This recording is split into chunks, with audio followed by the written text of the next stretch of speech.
Shalom e bem-vindos à Via Rápida Israel, uma frase do hebreu que significa amarás a Israel. Esperamos que vocês fiquem conosco porque nosso professor Dr. Baruch vai compartilhar um estudo expositivo da Bíblia. Dr. Baruch é professor titular no Instituto Zera Avraham, com sede em Israel. Ainda que todas as aulas no Instituto são dadas em hebraico, o Dr. Baruch fica feliz em compartilhar este estudo semanal com dublagem em português. Para mais informações sobre nosso trabalho em Israel, visite nosso site amarasaisrael.org.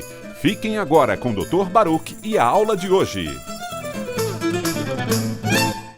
A great biblical word is the word resurrection. Uma grande palavra bíblica é a palavra ressurreição.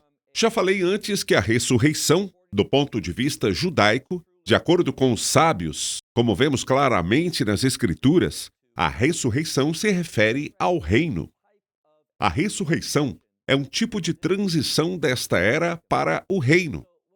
Quando falamos sobre ressurreição, precisamos interpretá-la como uma vitória. Temos que entendê-la como um poder do reino, uma autoridade do reino. E é exatamente isso que o livro do Apocalipse está revelando a partir de onde paramos na semana passada. Dito isso, pegue sua Bíblia e leia comigo Apocalipse capítulo 11. Na semana passada, focamos nas duas testemunhas, aquelas que tinham o poder de fechar os céus para que não chovesse e de transformar a água em sangue e que fogo sairia da boca. Deus garantiu que o testemunho delas, um testemunho, uma profecia, uma instrução que levava ao arrependimento, fosse ouvido por todos. E quando elas terminaram sua profecia, depois de 42 meses, vemos algo muito importante. Percebemos que elas foram vencidas pelo inimigo. Elas foram vencidas pela morte. Mas a morte não é o nosso fim. A morte é uma transição. A morte é uma preparação para a ressurreição. Como disse, olhe comigo no livro do Apocalipse, onde paramos na semana passada. Apocalipse 11, versículo 11. Lemos estas palavras. E isso aconteceu depois de 3 dias e meio. Isso é significativo porque a segunda metade da 70ª semana de Daniel dura 3 anos e meio. E aqui vemos que são 3 dias e meio. E o que acontece? Diz o versículo: um sopro de vida da parte de Deus entrou nelas. Gostaria de te sugerir o seguinte: a mensagem delas era toda sobre arrependimento. E o arrependimento gera vida. Nós veremos que essas duas testemunhas, com quem elas estavam falando, bem, de forma muito cognitiva, seu ministério, sua profecia, seu testemunho era para Israel. E por que isso é tão importante? Porque Deus, nesses 3 anos e meio, trará vida a Israel. Observe o que vemos aqui. A terminologia é muito importante. Quando a Escritura diz: um sopro de vida entrou nelas vindo da parte de Deus. É muito semelhante ao que lemos no livro do Gênesis, capítulo 2, sobre como Deus deu vida à humanidade. Então vemos uma espécie de segunda criação, uma criação do reino, nesta passagem das Escrituras. Continuaremos na segunda metade do versículo 11. Quando esse sopro de vida de Deus entrou nelas, nós lemos: elas ficaram em pé e um grande terror tomou conta daqueles que as viram. O que eu quero que você veja é que, quando olhamos em Apocalipse, capítulos 8 e 9, vimos os juízos, a ira de Deus, o juízo consumidor que veio e destruiu 1/3 de toda a humanidade. E nada disso trouxe mudanças nas pessoas. Elas se recusaram a se arrepender e abandonar as obras de suas mãos para adorar a Deus. Elas não estavam dispostas. Mas o que eu quero que você veja é que, por meio da mensagem de arrependimento, por meio da ressurreição, uma grande mudança aconteceu. Por que eu digo isso? Olhe novamente o que diz: um grande terror tomou conta daqueles que as viram. Versículo 12. E ouviram uma voz, uma forte voz dos céus que lhes dizia, falando a estas duas testemunhas. E o que essas vozes lhes diziam? Observe o versículo 12. Subam para cá. E elas subiram para os céus numa nuvem, enquanto seus inimigos olhavam. Versículo 13. O que podemos dizer sobre isso é que Deus está agindo continuamente. Quero destacar que o que está sendo ensinado nesta passagem das Escrituras é que, por meio de suas profecias, por meio de seus testemunhos, o Espírito de Deus lhes deu vida, uma vida que vence a morte, uma vida ressuscitada, ou uma vida do reino. E aqueles que testemunhassem isso, mesmo que o odiassem, seriam transformados. Por que digo isso? Vamos agora para o versículo 13. Naquela mesma hora, houve um forte terremoto.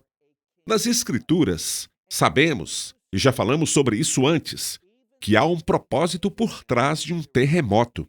Um terremoto sacode a terra. E por que isso é importante? Para provocar uma mudança. O que ele nos mostra é que a ressurreição delas, e o que isso supostamente nos ensina, tem um impacto profundo. Um impacto capaz de abalar toda a terra, até você e eu. Então, repetimos, versículo 13. Naquela mesma hora, houve um grande terremoto, e 1/10 da cidade, ou seja, Jerusalém, 1/10 da cidade, ruiu. 7.000 pessoas foram mortas no terremoto. E por que exatamente 7.000? Se olharmos para o número 7.000 a partir da perspectiva do Antigo Testamento, vemos que ele representa o remanescente fiel. E vamos descobrir que, biblicamente falando, há uma relação intrínseca entre o termo bíblico remanescente e os que habitam o reino. Veremos que o remanescente revela uma conexão com os últimos dias e um povo do reino. Outro ponto que precisamos observar é que o número 7.000 contém o 1.000, que indica completude e santidade. A questão é que o arrependimento não só traz vida, mas também confere santidade à pessoa. Por quê? Porque o arrependimento coloca alguém em conexão com Deus, um Deus santo. Então, mais uma vez, olhe para o versículo 13. Naquela mesma hora, houve um grande terremoto, e 1/10 da cidade ruiu. 7.000 pessoas foram mortas no terremoto. Os sobreviventes ficaram aterrorizados e deram glória ao Deus dos céus. Essa é a resposta correta.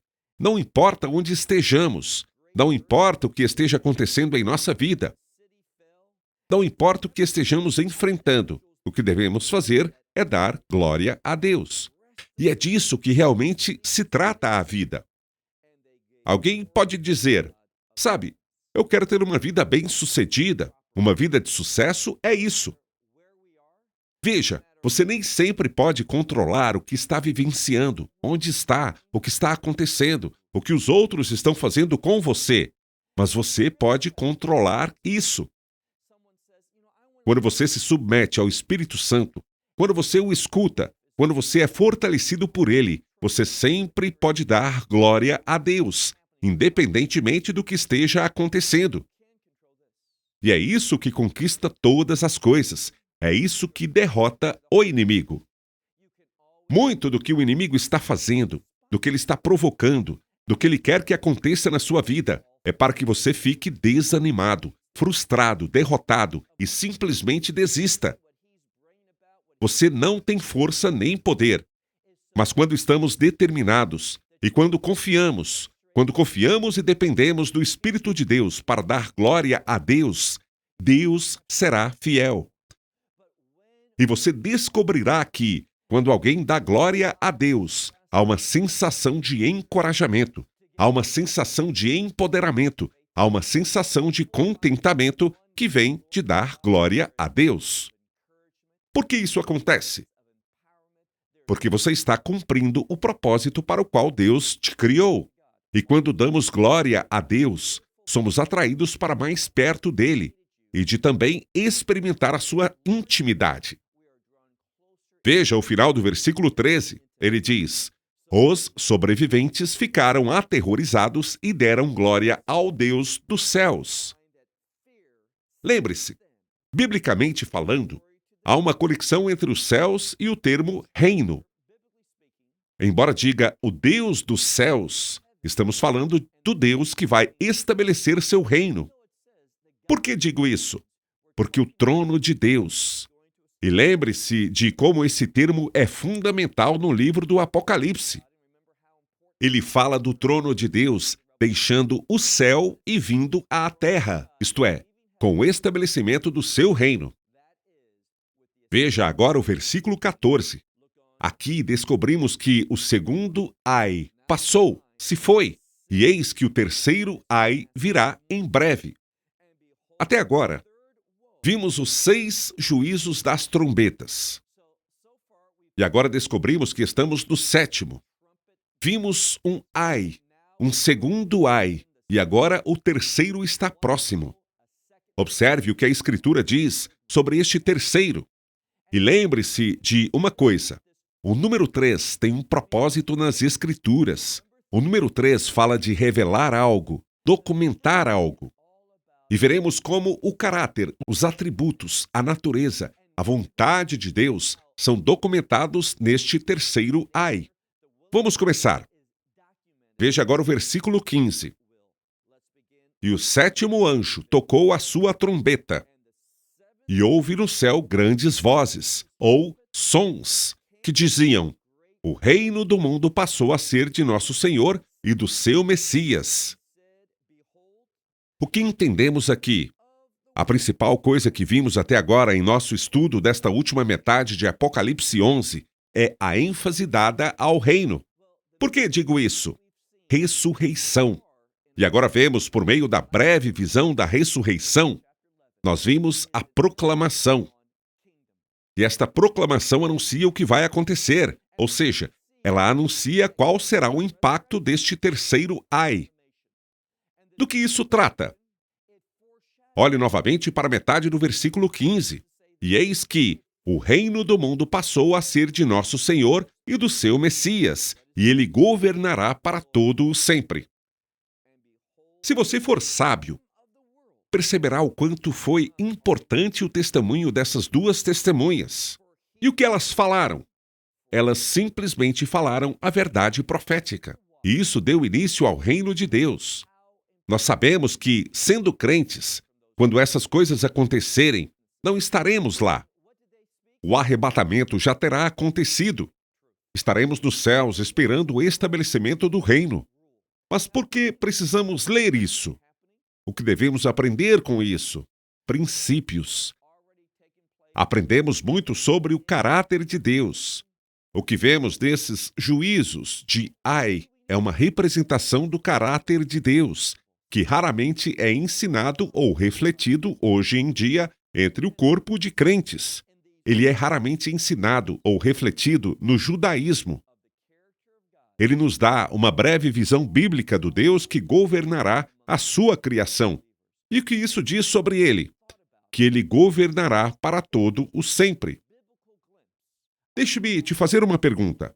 Ele governará toda a sua criação. Essa é uma realidade futura. É uma promessa profética. A soberania de Deus exige e garante isso. Mas aqui vai uma pergunta que quero te fazer. Será que este Deus está governando a sua vida? Uma das coisas que o Messias frequentemente ensinava quando falava sobre o reino de Deus, quando queria revelar a verdade bíblica sobre o reino, ele falava por meio de parábolas. Quando você ouve parábolas, a palavra parábola, o que vem à sua mente? Você pode pensar em um pequeno ditado que ilustra alguma verdade, algum caráter, atributo ou algo assim. Mas a palavra parábola também é a mesma que geralmente é traduzida para o português como provérbio. Sabemos que existe um livro de provérbios que se chama Sefer Mishle, em hebraico, e Meshel é parábola em hebraico. A palavra Meshel é a mesma palavra que encontramos na Bíblia e no hebraico moderno para governo. Por que digo isso? Porque a sabedoria, a verdade, o conhecimento, a percepção que o Messias nos deu em suas parábolas, nós também vemos no livro de Provérbios. O propósito não é apenas aprender a entender tudo isso, mas o propósito é que essa verdade, esse conhecimento passa a governar sua vida. E por que isso é tão importante? Porque somente quando o Deus eterno estiver governando sobre você é que você terá acesso pleno a todas as suas bênçãos, para usá-las e administrar fielmente as coisas de Deus. Então, os atributos e o caráter dele passarão a se refletir em você. É por isso que ele diz aqui, olhe novamente, ele governará para todo o sempre. Versículo 16. Os 24 anciãos que estavam assentados diante de Deus em seus tronos. Eles têm seus próprios tronos individuais. O que eles fazem? Bem, aqui diz que eles prostraram-se sobre seus rostos e adoraram a Deus. Vamos parar por um momento. Entramos em contato com esses 24 anciãos diversas vezes. Se você fizer um estudo apenas dos anciãos, o que você descobrirá sobre esses 24 anciãos é que, embora eles tivessem seus tronos, você sabe o que eles faziam com mais frequência? Levantavam-se do trono e prostravam-se como exemplo. Eu diria, exemplo de humildade e adoração a Deus. É isso que esses anciãos faziam. E é assim que realmente vemos se o reino de Deus está presente em nossa vida. Será que somos rápidos em adorar a Deus? Será que vemos o seu agir, a sua ação? Se sim, então somos impulsionados a adorá-lo. É isso que esses anciãos estão fazendo. Então, olhe novamente. Eles prostraram-se sobre seus rostos e adoraram a Deus. Versículo 17. E disseram: Graças te damos, ó Senhor Deus Todo-Poderoso, que és e que eras. E surge uma mudança. Não é, será, mas a mudança é que hás de vir. Tudo isso anuncia o retorno do Messias. Para fazer o quê? Para estabelecer o seu reino. Agora, eu tenho uma pergunta. Eu me pergunto quantos de nós realmente estamos entusiasmados com o retorno do Messias. Quantos de nós estamos realmente entusiasmados com o reino? Antes que você diga, claro que estou, eu digo que acho que provavelmente você não está. Porque essa é a minha resposta. Eu te pergunto, será que sua vida está refletindo o caráter do reino? Deixe-me colocar isso de outra forma. Você está vivendo uma vida louvável, de forma que as decisões que você toma, a mordomia que você transmite, a maneira como você ordena as coisas, refletem a realidade de que você acredita que o reino está a caminho? Ou você investe mais em um reino deste mundo que não existirá mais? Muitas vezes, investimos e buscamos coisas que Deus vai destruir completamente. Agora, olhe de novo para o versículo 17. Ele fala sobre aquele que é, que era e que há de vir, pois ele se revestirá de grande poder e começará a reinar sobre toda a criação. E sim, temos o privilégio de nos submeter às regras. Mas quando ele voltar, lembre-se do que diz no livro de João. No livro de João ele diz: Eu não vim para julgar ninguém, mas para que tenhamos vida, tenhamos perdão, para que possamos experimentar a redenção. Mas também precisamos nos lembrar do que a Escritura diz. E todo o julgamento lhe foi dado. Quando? Quando ele retornar. E se você se lembra, quando observamos o Messias no primeiro capítulo do Apocalipse, ele parece bem diferente de quando veio em sua humanidade, quando ele deixou o céu, quando se esvaziou, como Paulo diz em Filipenses capítulo 2, e se revestiu de humanidade. Foi totalmente homem e totalmente Deus, totalmente diferente. Mas quando ele voltar, virá em uma manifestação profética. Ele representará a santidade, o poder e o julgamento do Deus Todo-Poderoso. Foi isso que vimos nos primeiros capítulos. É isso que a Escritura está revelando agora. Por que digo isso? Porque ele se revestiu de grande poder e começará a reinar. Perceba o que acontece a partir disso. Veja o versículo 18. Aqui está o ponto. As nações, ou os gentios, Essa palavra não tem nada a ver com ser judeu ou não. Essa palavra, que é traduzida como gentios ou nações, lembra o que aprendemos? No Novo Testamento, o termo gentios ou nações se refere àqueles que não têm um relacionamento de aliança com Deus. E aqueles que rejeitaram a aliança com Deus por meio do Messias, o que acontecerá com eles? O texto diz: e as nações se enfurecerão. A palavra usada descreve uma fúria intensa, algo que quase foge do controle, tamanha é a raiva. Continua o versículo: porque a sua ira veio sobre o quê? A tua ira veio sobre o tempo de julgar os mortos e de recompensar os seus servos. Quem? Os profetas. O que ele está dizendo aqui é que Deus virá e ele cobrará da humanidade. O que ele vai fazer? Preste atenção, este é um princípio muito importante.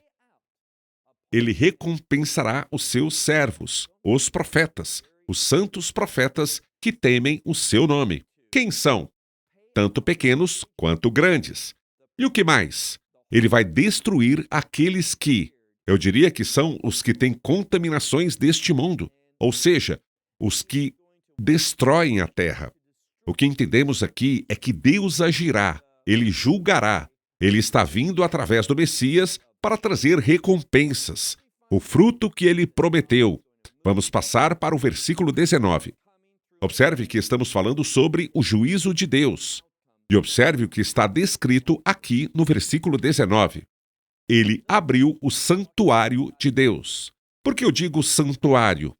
Algumas Bíblias podem traduzir por templo, mas o termo trata do santuário interior. É quase como a Arca da Aliança. Por que eu digo isso?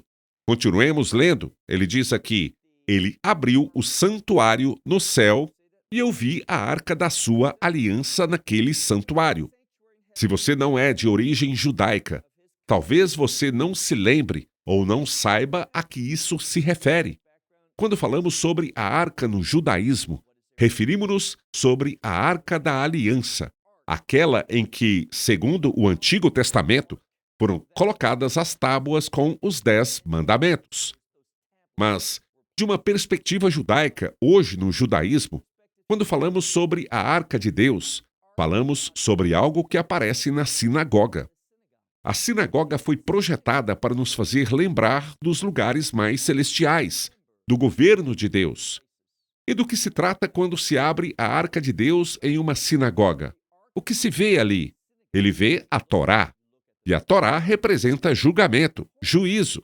É exatamente isso que vemos aqui, um juízo. E esse juízo precisa ser entendido de duas formas. Há o juízo como condenação, mas também há o juízo como vindicação. É isso que está acontecendo aqui. Ele está julgando com sua condenação aqueles que o rejeitaram. E ele está vindicando seus santos profetas. É isso que o texto quer dizer. Agora, observe novamente o versículo 19. E o santuário de Deus foi aberto no céu, e a arca da sua aliança foi vista neste santuário. E aconteceu o quê? Houve relâmpagos, vozes, trovões, terremotos e granizo. Um grande temporal de granizo. O que tudo isso representa? Já dissemos isso algumas semanas atrás. Quando usamos esse tipo de linguagem, ela nos remete muito ao Monte Sião. E quando se pensa sobre o Monte Sião, o que vem à sua mente? Os 10 mandamentos. Muito bem. A Torá. Muito bem. Mas de uma forma mais simples. Quando olhamos para as Escrituras e vemos o Monte Sião, devemos pensar em duas coisas. A primeira é em mudanças. Mais do que qualquer outra coisa, Deus queria trazer ao seu povo no Monte Sião uma nova experiência, uma mudança celestial, uma mudança piedosa sobre eles. É a segunda coisa que vemos no Monte Sião. Vemos Deus querendo revelar a verdade ao povo. E quero que você veja a relação inerente entre verdade e mudança. A palavra que aparece ali. Nós já falamos sobre isso antes, mas vale a pena revisar. Quando essa palavra aparece em Êxodo capítulo 20, Deus fala sobre a mudança que ele quer trazer ao povo, usando uma palavra composta de duas palavras hebraicas. A primeira é Nisayon, que significa experiência, e a segunda é Nes. Faz parte da primeira palavra e significa algo milagroso. O que Deus queria fazer no Monte Sião era trazer uma mudança milagrosa sobre seu povo. Ele queria que eles refletissem o reino, que eles transmitissem às pessoas o caráter daquele reino que é visto em suas leis, seus estatutos e seus mandamentos. Mas você pode perguntar, o que essa lei tem a ver com o reino de Deus? Se você sabe alguma coisa sobre o reino milenar, o Messias governará em Jerusalém. E há aquela passagem famosa que diz: de Sião sairá a lei, e de Jerusalém a palavra do Senhor. O caráter do reino de Deus, o reino que o Messias Yeshua governará por 1000 anos, se revela na santidade e na justiça presentes nos estatutos, nas leis e nos mandamentos de Deus. Isso pode surpreender alguns de vocês, mas veremos essa verdade de forma inegável, sem sombra de dúvida, quando chegarmos mais adiante, em Apocalipse capítulo 20, ao olharmos mais de perto para o reino milenar. Mas agora, em Apocalipse 11, estamos anunciando uma mudança. E o que vai provocar essa mudança? O que precisa acontecer antes que essa mudança ocorra? Muito simples. Israel precisa se acertar com Deus. Portanto, não deveria nos surpreender quando olhamos para o próximo capítulo, Apocalipse 12, que trata de nos oferecer uma compreensão adequada da nação e do povo de Israel. Bem, mais uma vez, meu tempo terminou por hoje. Até a próxima semana, quando continuamos em Apocalipse, capítulo 12. In Revelation chapter 12. Esperamos que você tenha desfrutado da aula de hoje e que possa compartilhá-la com outros. Te convidamos a participar e nos acompanhar a cada semana, a esta hora e por este canal, em mais um episódio de Amarás a Israel. Para mais informações em português, visite amarasaisrael.org, onde encontrará muitos outros estudos realizados pelo Dr. Baruch. Até a próxima semana. Que Deus, nosso Messias Yeshua, nosso Senhor Jesus Cristo, te abençoe durante a sua caminhada com Ele. Shalom, desde Israel.